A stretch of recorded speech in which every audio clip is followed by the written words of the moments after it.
Hey everyone, welcome back. Today, I'm going to walk you through a super useful process, how to download your entire Wix website as a PDF. Whether you need a backup, want to share your site offline, or just keep a record of your hard work, you'll know exactly what to do after watching this tutorial. Let's dive right in and make sure your site is perfectly saved as a PDF, step by step. So, the very first thing you'll want to do is publish your website. This is important because you can only save your live site, not the draft version, as a PDF. Think of publishing like turning on a light. It makes your website visible to anyone with the link, and that's what you'll need for the next steps. If you haven't published it yet, just head to your Wix editor and click that blue Publish button. You might need to wait a moment for everything to go live, especially if you've made recent changes.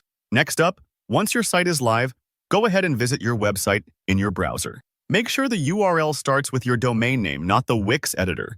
You're looking at the version everyone else will see, and this is exactly what the PDF will capture. Now, here's a little trick. On your live site, right-click anywhere on the page. If you're on a Mac, you might need to control-click. This gives you a quick access menu. From there, select Print. You might be thinking, wait, print? But trust me, this is actually one of the easiest ways to save the page as a PDF. What you're doing is telling your browser to get ready to print the site, but instead of physically printing it, we'll save it as a digital file.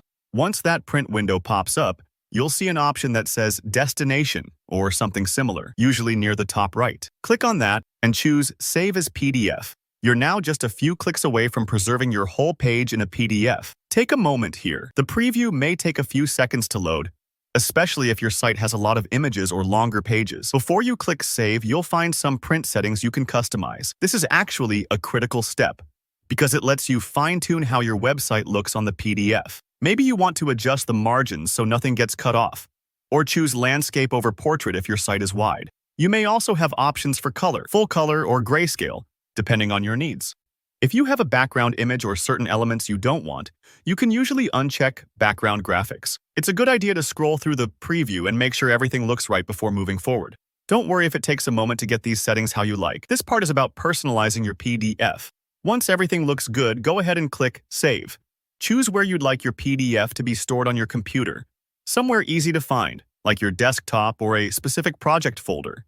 And you're done. You've now captured your entire Wix site as a PDF, ready to share or archive. So that's it. Just a few simple steps, but they make all the difference when you need an offline record of your site.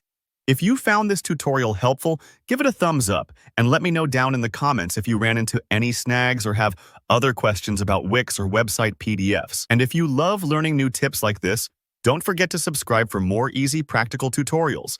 Thanks for watching, and I'll see you next time.